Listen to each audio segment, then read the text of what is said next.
Thanks. Yeah. Hi, Adam Thompson. I'm a weapon engineering officer in the Navy, so a lieutenant currently, and I'm here today just to talk to you about sort of what options we've got, whether that's commissioned or non-commissioned. So whether you want to go to university or you don't, and the different routes we can sort of provide.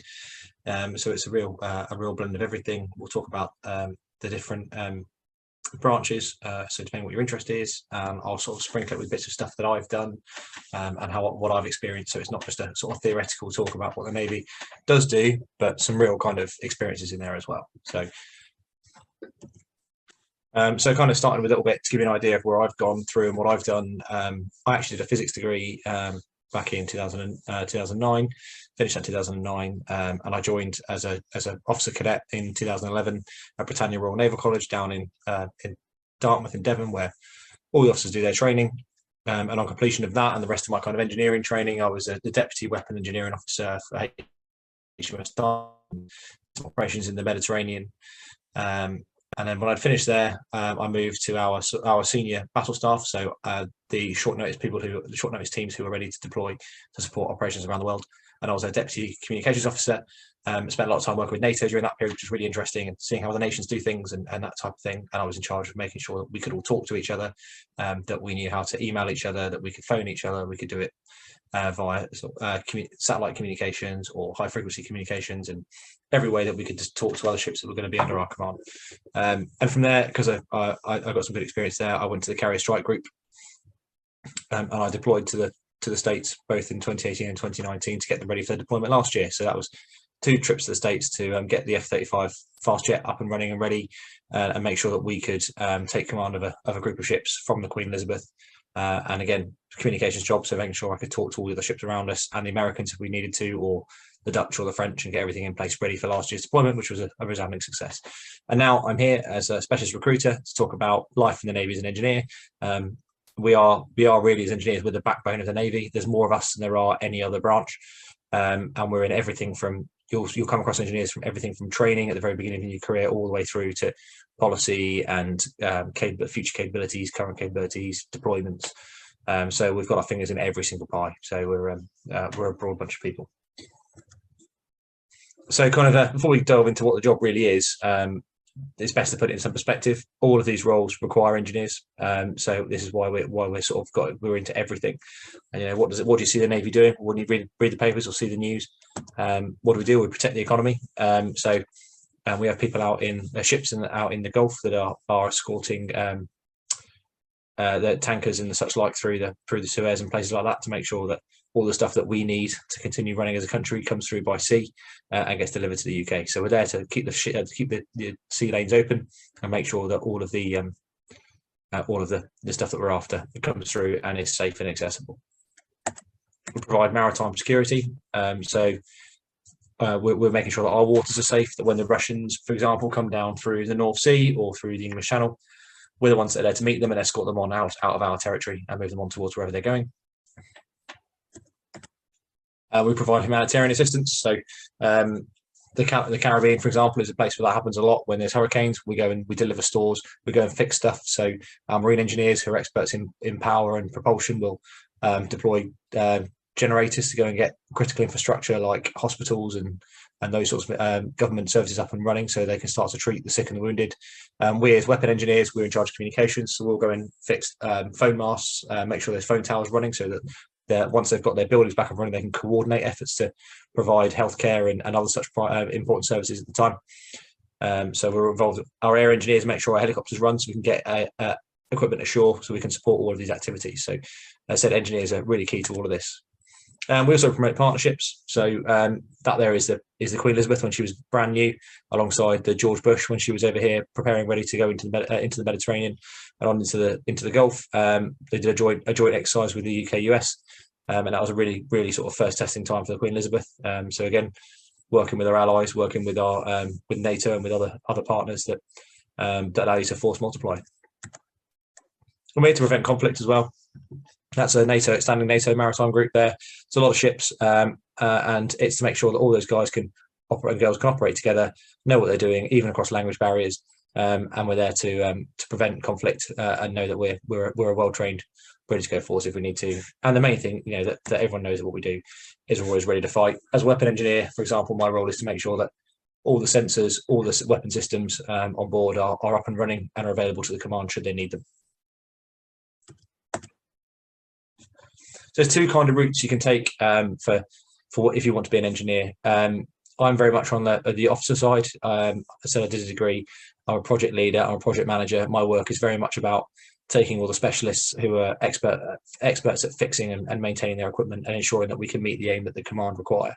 So that's a lot of leadership early on. That's driving and motivating the team around you, being able to communicate well and understand the bigger picture and how to reach that final sort of bigger picture goal. If you want to be really hands-on, you want to be elbow deep in cabinets, fixing things and be a specialist, a real specialist in some of those areas, then the rating route is for you. And you'll be hands-on with the equipment. You will be the go-to person. I will come to and say, right, what's wrong with this? What are we doing? How do we fix it? What do we need? And then you'll be solving complex technical problems and providing advice and guidance to me on how we're going to achieve that, and then I'll be going away to help make it work. So it really depends which side of the fence you want to fall.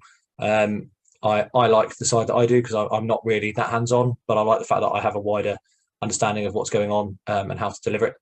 And then my ratings are experts in what they do, and they really come through every time. So what sort of careers, where do we do these in? What sort of careers do you do these in? Marine engineer, the air engineers, and weapon engineers, and we'll talk a little bit more about each one. So the marine engineers, very much mechanical engineering based. They're looking after like our gas turbines, they're looking after our diesel generators. They've got power and propulsion. They've got all our high pressure salt water systems. If you're on a submarine, they've got a nuclear reactor to look after, and their entire job is to make sure the ship or submarine can move, it can float, and it is safe to be on board. They make sure we've got all of our firefighting systems. They're damage control experts. They make sure that we've got everything from ventilation and sanitation systems and hot water right through to the make sure that the ship is able to float, is able to move, and has power. So they will provide power to people like me who would look after the weapon systems that we then provide to the operators. So it's a really close-knit role. So as weapon engineers, I kind of alluded to there, we're kind of the warfighting element for the operations team. We've got the eyes, ears and teeth, as it's called. So we've got all the weapons and the sensors and the communications, everything we need to turn that ship that the marine engineers are maintaining for us into a warship. And we've kind of adopted defensive cyber recently as well, because we own all the IT networks and all the computer networks. And we tend to focus much more on kind of the electrical, electronic or communications areas and computer science as well, where the MEs are much more mechanical engineering based. And our aircraft engineers, probably quite obvious, does what it says on the tin. They look after our aircraft. So they work with the fast jets from RAF Marham that we've got that are based on the Queen Elizabeth most of the time. And they've also got helicopters at Yeovilton, which is just near Yeovil in Somerset, and at Caldrose down in Cornwall. So they'll typically deploy onto things like the Queen Elizabeth carriers, the landing platform docks with the Commando Helicopter Force when we put Royal Marines ashore somewhere. And they also go out on the RFA vessels to support the flights that are embarked on those. So they mostly tend to be focused around sort of aeronautical engineering degrees. And that goes back to the point that I said earlier, that we're very much project managers and people managers. We're less hands-on. We have to understand the systems, understand the engineering, but we've got the guys and girls below us who are experts in what they do. So we let them look after the equipment itself, and then they brief us as they need to. So that's kind of the three flavors. So you can cross cut that however you want. Pick a role that maybe you like the sound of, whether it's marine, weapon or air, and then decide whether you like the idea of being hands-on or whether you like the idea of being in charge of people who are hands-on. And that's really the best way to cut it. And the thing that I always try and get across to everyone when I do this is that everyone assumes that we're at sea 365 days a year, for every year we're in the Navy. It's really not true. About 90% of the engineers, maybe more, are not at sea for most of the time. As I said or alluded to at the beginning, we kind of have our fingers in every pie. So we're really not just spending all our time floating around fixing stuff on ships. If you're not doing operations, which is kind of on the top left there, if you're not doing operations on a ship, you could be doing an op tour abroad somewhere, such as the Middle East, or you could be deployed elsewhere with maybe with other units like the Army or with the Air Force or with a NATO nation. Capability and acquisition is a huge one for us, which is based in Bristol at our major logistics and engineering hub. And we're there to kind of look at future capabilities. So when we design the next air defender, we can help to write the contracts for what sort of equipment do we want on it, what do we want the radar to do, what do we want the missiles to do, and then work with industry to try and help design those principles, and then come away with some ideas of what they could give us, and see how we can design the best possible air defender we've got within our budget and capabilities. We also do in-service now, so when all the kit stops working on a ship and they can't work it out, they give us a ring and we go, okay guys, we'll talk to the people next to us who built it, and we'll get back to you. And you provide like another layer of support, so you can really help those ships that are struggling at sea if they have an issue. And that's quite an in-depth job, and it's really rewarding because you'll really go away to the books, you'll sit down with the guys next to you, and you'll try and fault find and help solve these problems. So it's very rewarding when you can give good advice to a ship and help it solve a problem it couldn't solve on its own. We do things like personnel. This is a personnel job for me now, so someone has to look after the sailors. I'm a recruiter at the moment, but we have people in Portsmouth who look after the careers of all of the sailors. They know where they're going next, what their next job will be, what they want to do to get promoted, how you balance out their home life, and try and make sure they have a well-lived experience in the Navy. And you can also look after the future of the branches as well. So what is the weapon engineering branch going to look like in 5, 10, 15 years? How do we shape that? That's very people orientated sort of role, and some people really like that. And training, you can take your knowledge that you've learned over however many years you've been and impart that back to new ratings or new officers or new engineers at your sort of different phases of different training places, so you can shape them into what you think is the future of what the Navy requires. And if you want to do something different, you can get loaned abroad to other navies. There's other jobs, whether you're in a naval uniform or whether you're in a different uniform. You can go abroad to do postings in America. There's jobs with France, with NATO, with Canada, all sorts of different places. So I really hope what I want you to take away from this slide, you don't need to remember everything I've just said, but just really understand that a life as an engineer is not running around with a screwdriver on board a ship for however many years you're in. There's all these different things that we have to move through to understand how the whole thing works. So it's a really broad job that every couple of years when you start something different, you try and challenge a different bit of your brain. So it means I've got quite a short attention span. So it means that I don't get bored too quickly, because I know that in 2 years I'll be doing something really different. And just some examples of kind of some of the things that I've done instead of it all being theoretical. Yeah, the top left there is me doing some of my training, learning how to inspect a minigun, because as one of the engineering officers on board, my role is part of my role is to make sure that the art standards are being upheld. So I'll go around and do routine inspections on the equipment, and that's just doing a bit of training to understand how a minigun should look, what looks good about it, what looks bad about it. It's on the edge of a ship, it's exposed to sea air all the time, so salt ingress or water ingress or rust could be an issue. So it's just making sure that everything that needs to be taped up or greased up is done, making sure it's clean, it's tidy, it's been stowed properly, any ammunition has been taken away, that sort of thing. And part of the big things about what we do is not just about the job, it's about the time out and around it. And it's about personal development, and it's about team building, team development. And at the top right there is we had a paintball day because the department had a lot of changes, had a busy time. We kind of needed to get everyone back together and just reset a little bit and get to know each other in a bit more of a social environment. So we went paintballing up the road from the dockyard, and had a fantastic day out there. And you could work out who liked who, because you could work out who had the most paint marks on them by the end.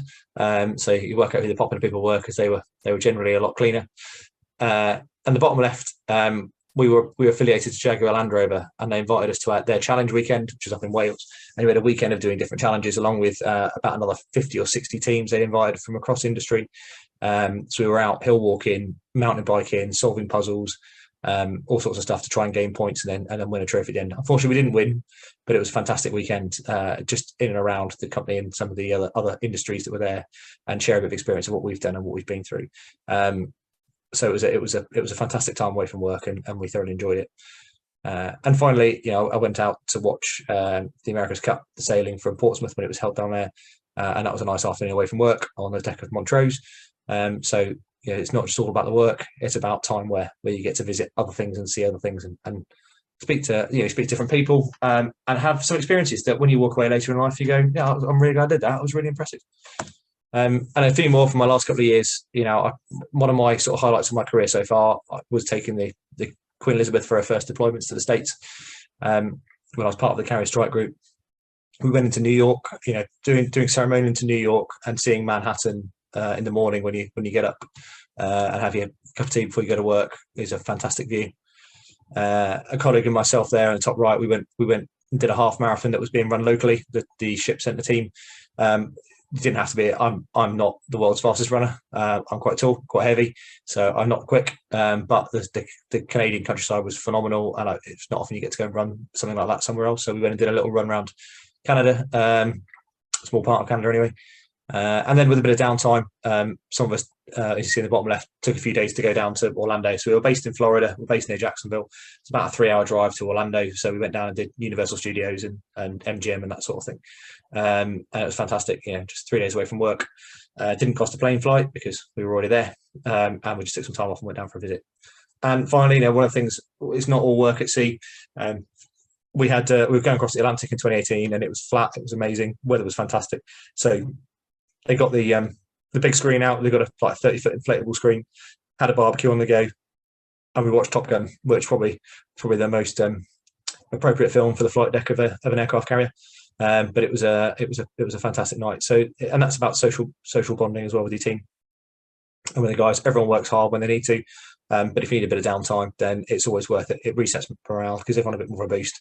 And then you attack everything again the next day. So we do sports days on there. We do sort of horse racing nights. We do all sorts of different competitions. There might be talent shows. There might be entertainment. And it just gets people out of their offices, out of their cabins and up to speak to everyone else. They might not normally speak to you because you might work on a completely different end of the ship and you get to go and have a chat with someone you don't normally speak to. So it's a fantastic way to socialise. And kind of depending on what you want to do, really depends on how the career structure pans out, whether you want to sort of go the racing route or the officer route. I won't go too much into the details and things like the pay and stuff because that's all on the website and that will all constantly be updated to make sure it stays up to date. But the things that I really like to focus on with this is how we is stuff that goes on outside of work. So like I've kind of alluded to already, it's not just about the job. The job is great. The job is varied, and I do a load of stuff that my civilian friends don't do that I like to tell them about. But it's the things like you get your free healthcare, you get your free dental care, gym facilities, but everything is driven towards your personal development, towards your team development. But there's opportunities for things like further degrees. I'm doing a master's in cyber defence at the moment that the Navy's paying for, which is great. But really, it's about getting out and doing adventurous training and sporting activities. We get 2 weeks a year to go and do some adventurous training. I really, really like it. I'm trying to go kayaking later this year. I've just got to fit it around my diary, but it's not holiday. It's all paid for. It's really just there to allow us to get to some time away and just do something a bit different. And maybe you challenge yourself at work, but to do something a bit physical, a bit different. You can go skydiving. You can go. What else have people done? Mountain biking, hill walking, rock climbing, diving, scuba diving. People have done everything. So. And you can do it alongside the Army or the Air Force, depending who's hosting the event. And sports, if you're really into sports in any form, that you don't have to be really good at it. There's everything from sort of grassroots level with your friends on a Wednesday afternoon, on your base or with your ship, right up to armed forces level where you can compete on a regular basis at the highest possible level. We've had a few Olympians, for example, who pretty much disappeared for 8 years and went and trained for the Olympics instead of doing their job. We've had a couple in the Winter Olympics. One was a guide for a blind skier. One was a bobsledder, and then Pete Reed, who was a rower, did a couple of Olympics, the last couple of Olympics as a rower. So he didn't really do a lot of work for most of his time. He was out training to row. So there's loads of options to do, but you don't have to be at an elite level. I go rowing as well, but I do what's called gig rowing, which is like big wooden boats. I do it on Wednesday afternoon with a few guys. It's good fun. People play football, people play hockey. It doesn't really matter. If it is something that you want to consider going forward for, and you want to say go the officer route and want to go to university, there are bursary options available. It's just all on the website. Depends what you're interested in doing. And it's a broad kind of job really. And that's the thing I try to get across is try and put those points that we're not all see all the time. Jobs are heavily based in and around the country, and mostly land based for 90% of us at any one time. That every sort of day or every day, every couple of days, every week is different. I'm doing this tonight. I'll be doing something different tomorrow. I'm off to an event in Bristol tomorrow, so it's all a bit different. And that it really is what you make of it. There's loads there for you. The Navy will give you loads of stuff to do, and the more you ask for, the more you can get. So if you're a bit like me and you eventually wonder about what you want to do for sort of a few decades of your life, and you don't fancy doing the same thing all the time, this is the place I've kind of headed. And I've been in 10 years now, and I'd honestly go back and do the whole thing again. I think it's brilliant. So kind of depending on what you need to join. For the officers, it goes up, as I said earlier, it goes up to degree level. So if you want to go to university, you want to kind of do mechanical, electrical, aeronautical engineering, then you're in that kind of bracket, and that's the man manager, project manager, people manager type role thing. If you're more interested in being hands-on and doing kind of hands-on engineering and getting deep into the equipment and being very technical, then the accelerated apprentice route is probably the kind of next one down, which is UCAS points. But if you don't want to be an accelerated apprentice, which is just a slightly faster training route because you've done some UCAS points, if you just want to join as a technician and start from the beginning, and then it's just 16 once you've finished your GCSEs. So that's all on the website. So just Google or search for Royal Navy Engineering Officer or apprentice, or even engineering technician, and it will come through. So yeah, that's the criteria, and the age limit you see there is fairly broad. So plenty of time to think about it for everyone. This is kind of my 2 pence for a sense of what I've kind of picked up over the last 10 years. For me, as an engineering officer, I'm a leader first. I'm a people person first, and then I'm an engineer second. As long as my team is doing its job right, and it's happy, they're developing, they're healthy, then that's good. The engineering bit for me then comes second. As I've already stated, it's a very broad career. There's always a challenge, always something new you can try and get your hands on. And the Navy wants you to develop, wants you to improve, because if you don't improve, you get stagnant. And it's all about being something new. And being able to communicate, and analyze things is important. You need to be able to do that on the fly at times. And there's nothing wrong with that. It's a skill you learn as you go. No one does it from day one straight away. You just get the hang of considering things, turning them around in your head, looking at them from a different angle, and bringing out a question or two. And that drives your kind of thirst for improvement. And as I said, I generally wouldn't choose anything else to do. And that's my predecessor had a quote. He had a different quote, but I didn't really like it. But I like this one because you do lots of work on leadership, about understanding leadership, understanding management, and there's no real answer. So you kind of find what works for you. And I have found that that's the one that I like, because there's very different people lead in very different ways. I'm not a shouty person. I'm not a sort of in-your-face person. I'm kind of the kind of come with me type person. Well, let's get this done. And therefore, I've always liked Eisenhower's quote of that leadership is the art of getting someone else to do something that you want done because he wants to do it.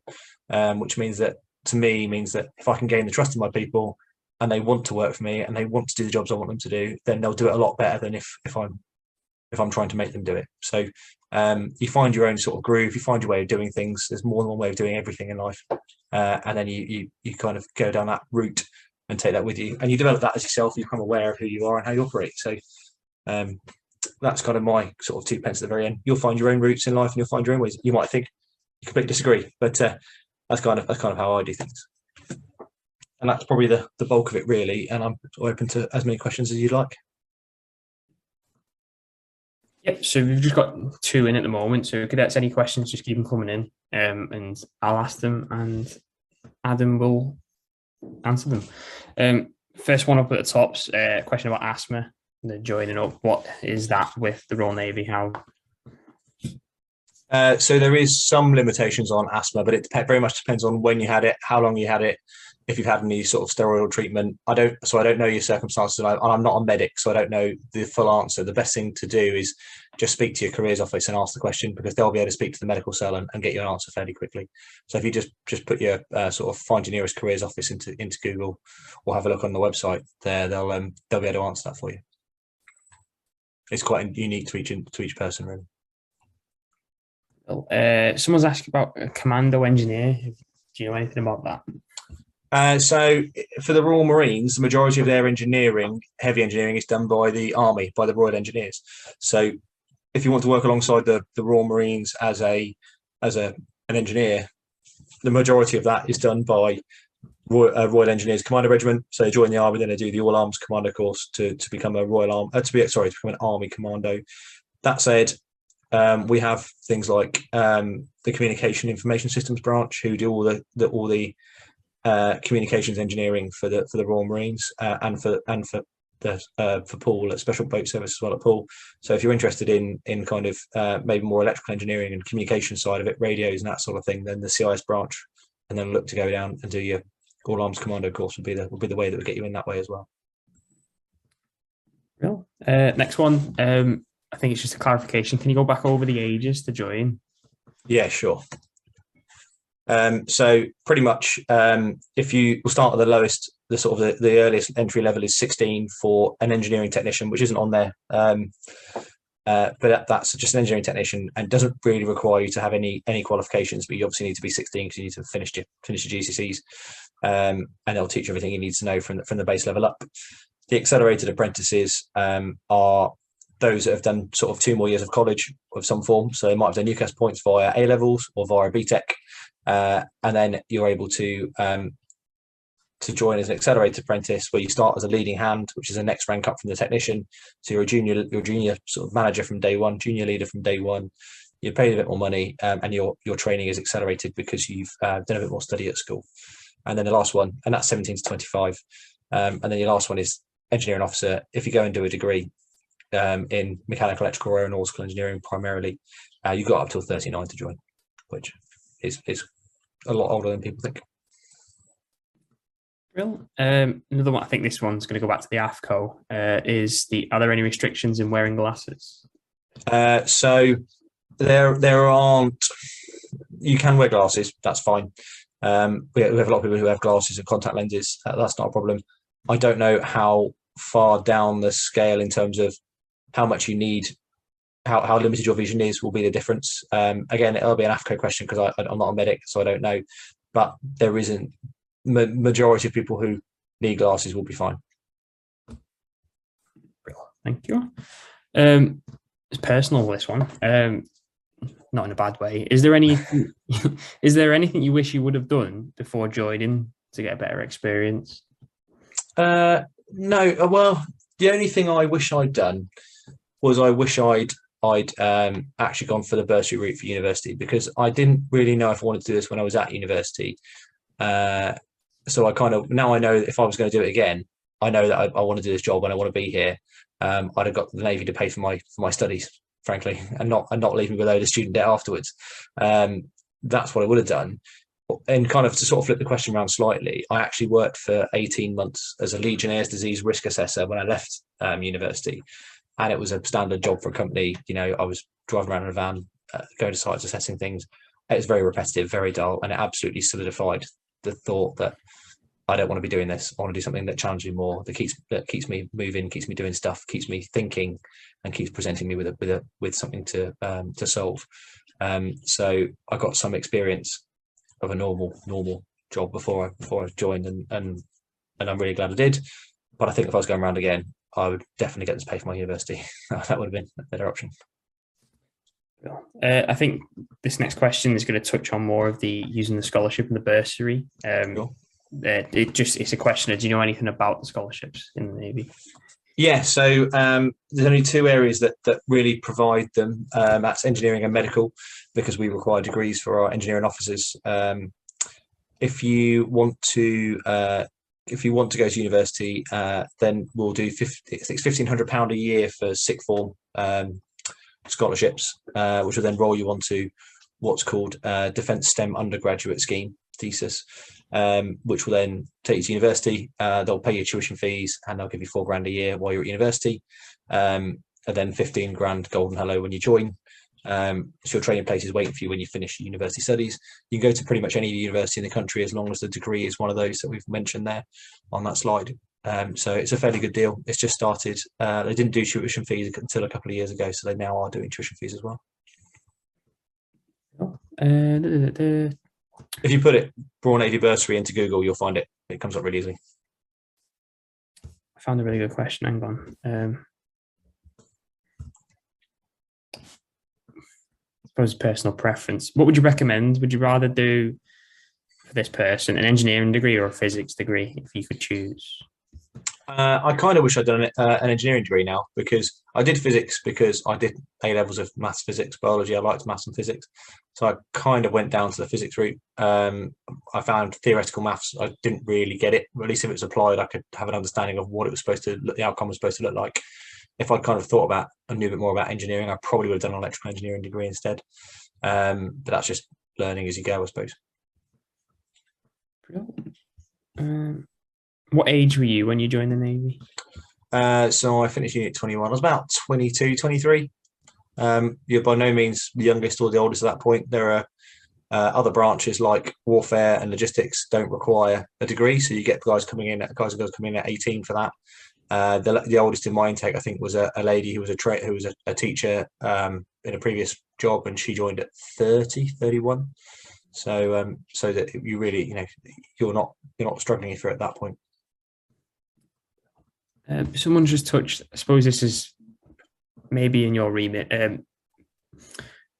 What's do you know the entry requirements for a warfare deck officer? So a warfare officer.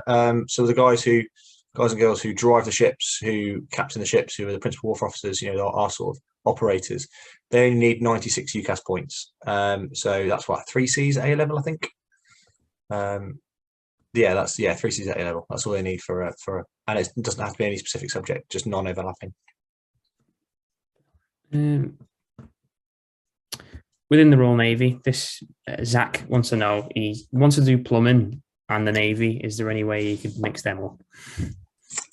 If you want to do something that involves plumbing systems, then the marine engineers are exactly the place to be, because our marine engineers look after, I said, all of our sort of high pressure salt water systems that we use for firefighting. They look after all of our hot water systems, cold water systems, sanitary systems, ventilation systems, chilled water. So anything that that keeps my radar cool through venting or chilled water, the marine engineers provide all the kit for that. So that if you kind of want to go down the route of plumbing, then that's probably the one you're going to get closest to.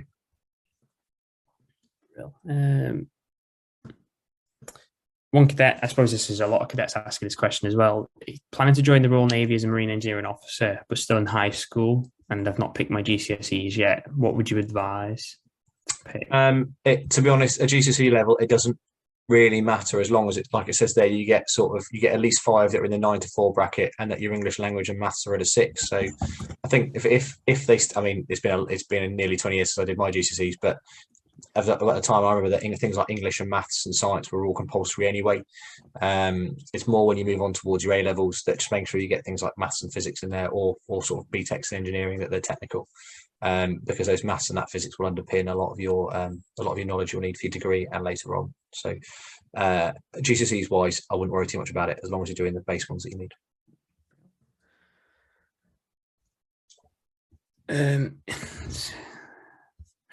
There you go. Here's one for an engineer. How difficult is it to fix an engine? I mean, I'm going to say it's really easy, but I don't do it. The marine engineers are very good at what they do. It's an incredibly complex beast. The gas turbine is massive. It's room sized. It's not like a lawnmower engine or the one in the front of your car. You're talking the thing that's the size of a room, and they're very good at very quickly diagnosing the problem, taking apart the right bits and fixing it. And that's down to, as I've kind of alluded to earlier, a real layered system of the technicians who know their bits inside out, and then the managers above them, whether that's their more senior technicians or the officers who are helping to kind of pinpoint wider system issues, and make sure the ship stays safe. Because if the engine's not working, we don't go anywhere, and you don't really be floating around if you can help it.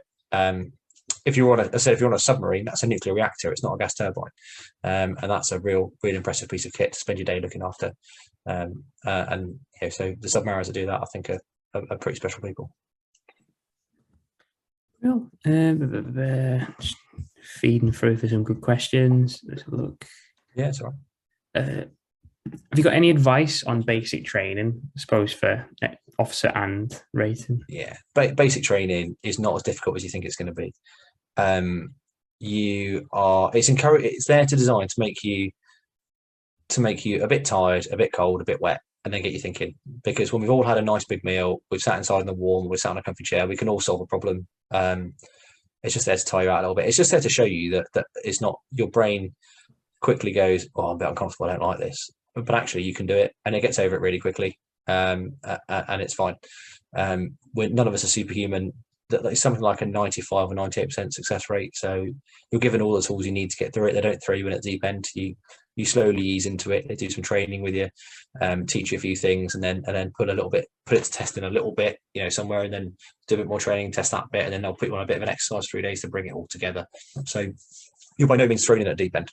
And I said 98% of people pass, so the odds are very much in your favour. Can you just on the slides go back to the weapons engineer role for someone?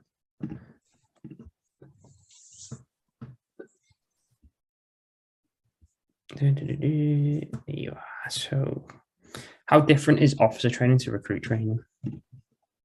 Longer. So recruits typically at Raleigh, where they go for their basic training, phase 1 as we would call it. Their phase 1 is about 8 weeks, and it's the basics of kind of marching, sort of how to do the drill, how to look after uniform, how to stow your stuff, how to be the basic discipline stuff, and a slight moralisation. As an officer, our initial training phase 1 is 2 terms, so 2 school terms. So if you join in the January, you'll be finished by sort of August. For example, I started in May, so I was done by sort of Christmas time. Ours is much more. It does all the same stuff in terms of marching, discipline, leadership, fitness, etc. But it also does leadership development, sort of how to do tactical development, how to do tactical planning. We take the boats out on the river and do little task groups and do missions and conduct sort of operational estimates, tactical estimates, and try to understand how to coordinate. So ours is longer, but then when you then get to your specialist training, which is called phase 2, so whichever branch you decide to be, where they teach you to be that thing, the ratings, for example, for their engineering training is much longer and much more broken down than ours as officer engineers. So the ratings will be doing a bit, going to sea, consolidating it, coming back again, doing a bit more, going back to sea again, over a course of about 18 months or 2 years. Ours is a much quicker canter through because we've got the degree. So we should have the theory there already. It's just applying it to the maritime environment, and then going away and looking at a bit at sea and sort of coming out the other end ready to go and run a department. So it really depends on what you want to do. Some crews, submariners take longer to train because they have to do the submarine course as well. Because when they're underwater, no one's coming. They've got to do it themselves. So it very much depends. But ours has a lot more tactical stuff in it than the ratings do. But their phase 2 specialist training is longer because they're deeper experts than we are. That's not much of an answer. Sorry. I suppose if you touch on the officers, then how many members in a range crew members are you in charge of? So when I joined Diamond as one of the engineering officers, there was a head of department who was a lieutenant commander. His concern was long-term vision. He was worrying about 3-6 months down the line. There was 2 of us as lieutenants, and between us we had a department of about 50 or 60 to look after. So I was kind of in charge of all the communication systems and stuff like that, networks and navigation systems and that sort of thing. And my opposite number was in charge of weapon systems, combat systems and that type of stuff. And then you swap over halfway through. So we had between us about 60, so 30 odd each at a time, of which some of those might have 20 years experience. And I'm there on week 1, day 1, and they're going, "Boss, what are we doing?" And I'm going, "I don't know. I've just got here." And then we try and work it out between us. So it's a very, very symbiotic, very good relationship. Thank you. The few questions have come to the same one. Yeah, sorry. If you're going back on deployment, what's the best country you've been to? And if you could choose, where would you go? The States was fantastic. So we were based out of Florida for half of it, and then we were out of New York and into New York for a bit, and then Norfolk, Virginia. I got flown off for a meeting in Washington I had to go to, so I spent a couple of days in Washington DC because I needed 2 days before they could fly me back. I was only there for one meeting, so a bit of holiday there, and I went to Chicago because I had 3 days off at Thanksgiving. So I think the States was the best place I've been. Where else would I like to go? I've not done a Caribbean deployment yet. I think the Caribbean would be quite a nice place to spend a few months. I've been around a few places in Europe with NATO for different things, such as Holland and Romania and places like that, which were really interesting too. But I think if I could do another deployment somewhere else, I think it's got to be probably the Caribbean. That'd be nice. Were you in the Sea Cadets when you were younger? I wasn't. No. I've got no sort of military background or anything like that. My parents aren't military. I grew up in Suffolk, so I grew up in the middle of loads of air bases. So how I'm not in the Air Force, I've got no idea. I'm glad I've done this, because I think we do a lot more all the time. When there's not a conflict on, we're still out at sea, we're still out protecting all the stuff I talked about earlier. So I kind of looked at all three, was kind of interested in the Navy, grabbed my attention, and never really went away. Well, we normally get this question a lot as well. Do you happen to have the Scottish version of the calls for Yeah, not to hand. I can help with that. I'm from Scotland. So your GCSEs are your National 5 qualifications.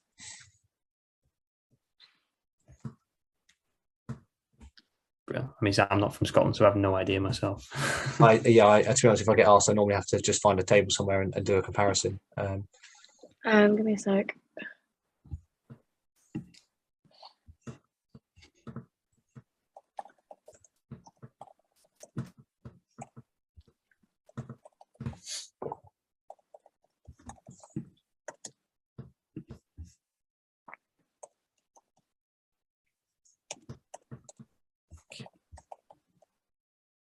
You just typing that in, Amy?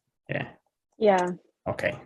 I'll find another question while you're typing up. Is a maths A level? Is maths at A level a requirement for marine engineering? Yes, broadly, yes, it is. So, if you want to go marine engineer for the apprentice, depends what you want to do. So if you want to be an engineering technician, start at the bottom, then there's no requirements for any A levels. If you want to do A levels and you want to go the accelerated apprentice, it needs to be maths and another STEM if you're doing A levels. And if you want to go the officer route, you need to have that maths A level in there as well. And to be honest, most engineering or universities will want you to have done maths at A level anyway, because it'll underpin a lot of what you're going to do in your degree level anyway. So maths is a very core part of engineering. So unless you're going to come in as the engineering technician and start at the sort of the very bottom end, you'll need to have done a maths A level. Okay, happy with that. Someone's asked the question now. To be fair, it's a convoluted question, but I'm quite interested as well. Is there a head of the weapons engineering branch for the Royal Navy, like overall? Yeah, so we actually have sort of. We have what's called Chief Naval Engineering Officer, who oversees the entirety of the engineering cadre. So they are an admiral, rear admiral, if I think rightly, and they oversee all of the kind of each branch. We'll then have a commodore head of branch, but it very much depends on what sort of part of that stream down you're looking. So personnel then gets people to manage that. If you're looking at sort of future careers, there's other people who kind of do bits and pieces like that. But broadly, yeah, the Chief Naval Engineering Officer is where we kind of aim to as a pure engineering sort of senior individual. And then after that, the highest we go then is Second Sea Lord. So Vice Admiral is the highest an engineer can make in the Navy. So second job from the top.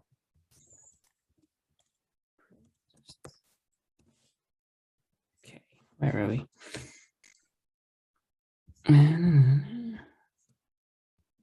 What happens if you're over 39 and you still want to be an engineer? It can be wavered. So if you've got everything you need, and we need those people, and we need engineers. It's not just a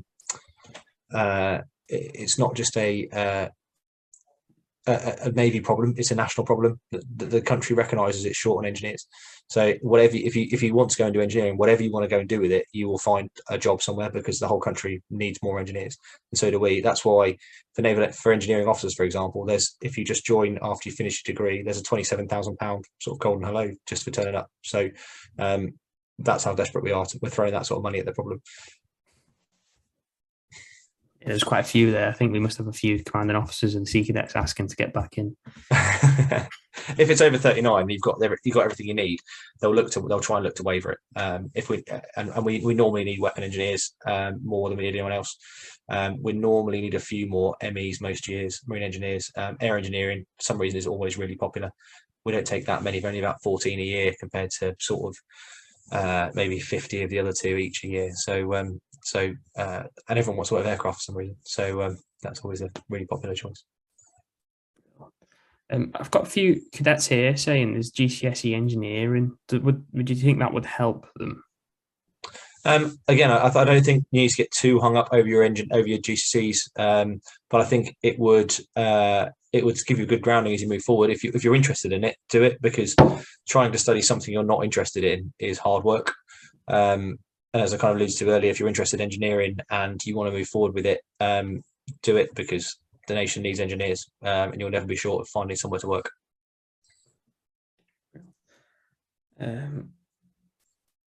How long for the accelerated apprentice on the bottom of the PowerPoint? How long is the training from beginning to end for them?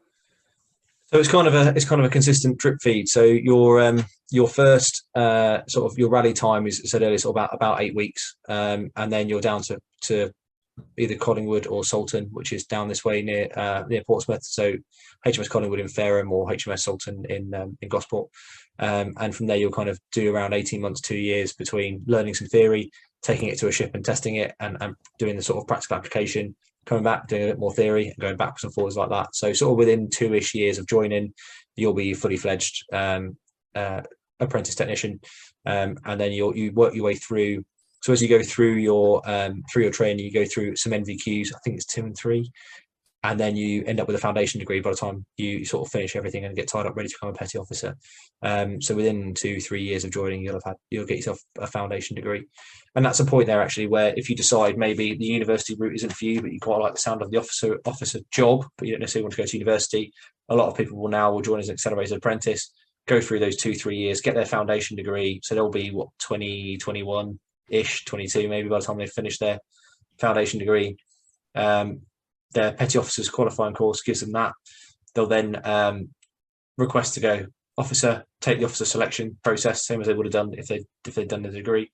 They'll then go to Portsmouth University and do a year at university, fully paid, to finish their degree, and then come across to my side of the fence as an engineering officer. So that's more the apprentice route through to officer if you don't want to go and do 3 years of PS study at university.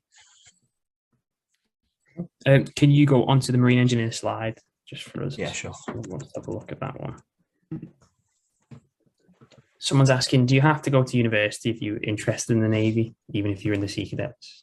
No, you don't have to go to university. The only places that require a degree are the medical branch for officers, or for majority of us, things like doctors, the stuff you would expect them to have in a civilian world anyway, and then engineering officers for a direct entry route. As I just said, if you wanted to join as an apprentice, do that training a bit slower and do it hands-on and build up to foundation degree, and then apply to come across to my side of the fence as an engineering officer, you can do that. And then you just sit the Admiralty interview process, and you'll do your final year of your degree at Portsmouth, and then you'll commission across to my side and be a manager instead of a hands-on technician. Why did you want to be an engineer? Because I'm probably just curious about things. I like the kind of technical side. Having studied physics, I was always quite interested in how things worked. That was obviously on a much larger scale or smaller scale, depending which end of that you go. But I also thought the title weapon engineer sounded quite cool, so I quite like that as well. That's why I'm a weapon engineer and not a marine engineer. But more with my background of physics, the radar propagation, communications propagation, sort of all the kind of electromagnetic spectrum stuff fit me really well, as opposed to sort of gas turbines, diesel generators, which are a bit more heavy mechanical and not really my area of interest or expertise. A lot of questions are the same ones here. A lot of cadets are doing BTECs in college. Does that come across? Absolutely, yeah. BTECs are fine because they still accrue UCAS points, and what they do is provide you a bit more of a hands-on, applied sort of experience, more so than you might get from just doing maths and physics at A levels, for example. So BTECs, as long as it accrues UCAS points, then it's absolutely fine. Cool. And someone's asking for the requirements of the accelerated apprentice. Can we go back to that one? Go back to that one for us. Yeah.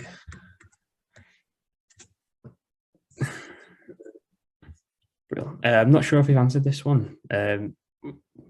Unless we have. Why did you want to join the Navy? I finished university, and the idea of doing the same job for 40 years, moving the same piece of paper left to right, didn't appeal. I didn't, as I found out with my 18 months in my a previous job as a risk assessor. I didn't enjoy making money for someone else. It didn't drive me.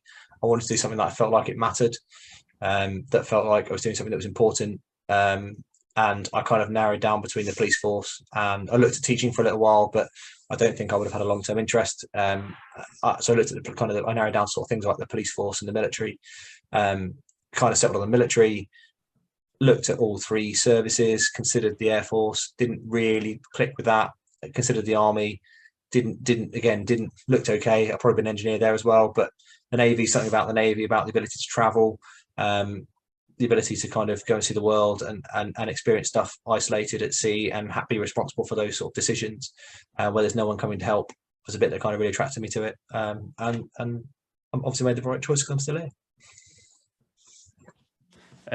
And we'll finish on this final question for the getting in to be an officer to get the university bursary. They're asking how high your grades need to be. I presume it's going to be, what's the process for you getting the university bursary? Yeah, so if you're doing your A levels now, whichever year you're in, you can apply first for the A level scholarship, which will, if you're in your first year now, it'll backdate to your first year whenever you've applied. You just got to go and if you put Royal Navy bursary in, there'll be an application sort of process. If there's a box to tick for the bursary, that will then take you through the standard application process that the rest of us have all done. Everyone else will do. You'll go and sit your interview, or various interviews with your careers advisors, and as you go through, you'll sit what's called the Admiralty Interview Board, Officer Selection Board, where they do sort of talk about you, about where you've done teamwork, where you've led a team, where you've shown communication skills, all this type of stuff. It's not as intimidating as it sounds. It's all about you, and you're the best person that knows about you. So you're the world expert. And you kind of deliver those sorts of discussions, and you talk to people, and you do kind of a group exercise where you talk about problem solving and all that. Once you've done all that, you've passed. You're then selected for. You've got a training place waiting for you whenever you finish your education. Finish your A levels, finish your degree, and then they'll provide you with the funding for your A levels. You'll then roll on to the bursary when you get to university. So people will keep in touch with you and help you through the process. You basically, as long as you've got sort of the similar sort of grades there on the officer GCSEs part, I think it might actually be English language and maths at a 7 for a bursary, but a 6 would also be acceptable. That could be dealt with. That's not a problem. And then they just want you to achieve your A levels and get to university and study the right degree at the place of your choosing.